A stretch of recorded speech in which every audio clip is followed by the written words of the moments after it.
Welcome everyone back to the channel. Flat Tire Dan. Welcome back to my living room. We're doing some work outside in the township park that borders the back of my property, and so like every place outside is noisy today. So welcome back to my living room. Welcome to any new viewers or subscribers. Our last episode where we did sort of the review of the new tires we put on the F-150 got a lot of attention, got a lot of viewership, and got some new subscriptions. And so if you're back to view something other than a tire review, thank you and welcome. If you follow us on Instagram, flat_tire_Dan, and if you don't, you should. You would have seen this morning that we were fortunate enough to get the camper, the RV, out for one last trip before we put it away for the winter this past weekend. And I mentioned it in a previous episode that we were kind of keeping an eye on the weather, and not just like rain and stuff, but like how cold it was going to get outside and all that kind of stuff. But the weather was perfect here in southeastern Pennsylvania, so we were fortunate enough to get out. And where we headed is a place I've been to before. I've actually been camping there before. But when I left the last time I was there, it struck me that there was a lot more to experience. So it was kind of on my list of places to return to. And that is Lancaster County, out around Lancaster, Pennsylvania, which is maybe 2 hours from here towing a camper, about an hour and a half, I guess, if you're not towing a camper. And what Lancaster County and the Lancaster area is known for, at least locally, is it's referred to as Amish country. And people refer to it as that because it has a large population of Amish and Mennonite.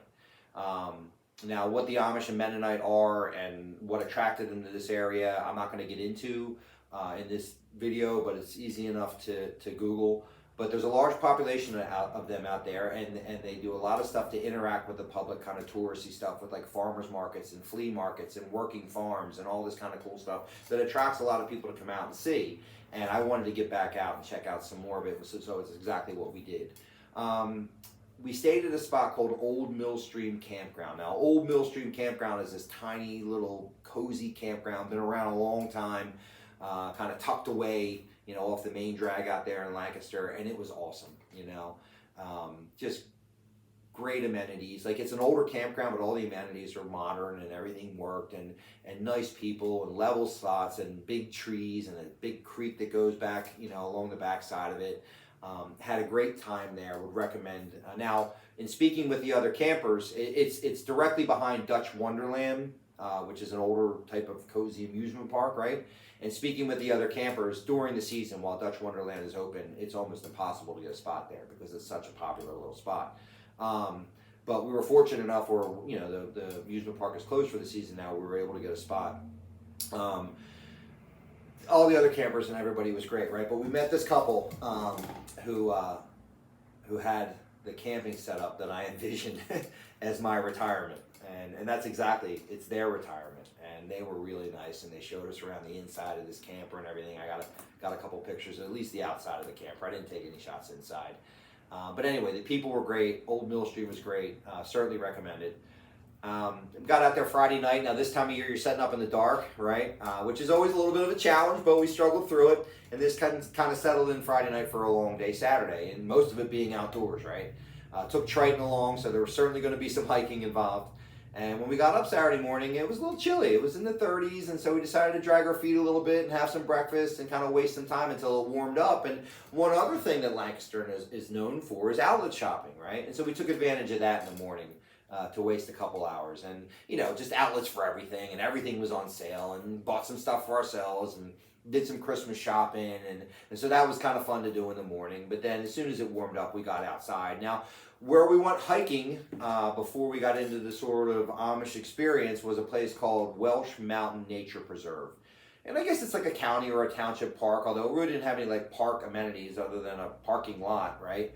But it had just the most awesome scenic hiking trails through super rural Lancaster with scenic overlooks, and just, you know, we hiked probably 3 or 4 miles, you know, and in no particular hurry, and it was just a great spot. And Triton obviously had a blast, and we got some pictures and videos for that. But then we headed off into the Amish experience for the day. Now, not only like, you know, the quilt shops and the farmers markets and the flea markets and everything else that area has to offer, what I really enjoy is just wandering the back roads of that area and, you know, kind of driving by the working farms and seeing this whole sort of culture and lifestyle in action, you know, and the people are super nice. You drive by their farm and you kind of slow down, you're looking around, they always give you a wave, you know, and so that's a large part of the experience for me. And then, you know, then we went shopping, you know, we went and bought cheese and pies and all kinds of different stuff throughout the course of the day. Had a great lunch, you know, and all these places are super pet friendly. So Triton had a blast, and it was a great afternoon just enjoying that experience. I would recommend it. It's something I think that might be unique to us here, and it's certainly worth the trip, whether you're local or not. And then we headed back to Old Millstream, you know, and got a fire going and got the grill going and got some college football on. And like I know I'm only 2 hours from home, right? And I know I'm not in the middle of nowhere. But when I'm in that environment, I can tell you honestly, I feel like I'm a million miles away from Monday to Friday, you know, from the grind. You know, it's just it's therapeutic for my soul, you know. And so if you've been thinking about camping or getting into that, like, I highly recommend it. But great trip. Saturday night was awesome. Broke camp Sunday and came back. Had a blast. Took a bunch of pictures and videos. Hopefully you'll enjoy all that. Coming up, you might have seen on Instagram, we have a new addition to the channel. Buddy might refer to it as vintage, which I like that description. But it's not quite ready to show you yet. But I'm working on it. Maybe the next week or so, I'll introduce you guys to our new addition. You know, I keep saying it, you know, we're having a blast doing all this stuff, and it's even more fun, you know, bringing you guys along. And to be honest with you, the fact that you're watching, you know, is motivation, you know, for me to get out and do this cool stuff. So it's like win-win, you know. I'm motivated to go out and have fun so I can share it with you guys. So super grateful for everybody who's been tuning in and subscribing to the channel. And if you haven't had a chance to subscribe and you are enjoying our content, please subscribe. It just does help us reach more viewers. And remember, stay tuned for more content from Flat Tire Dan. We'll see you.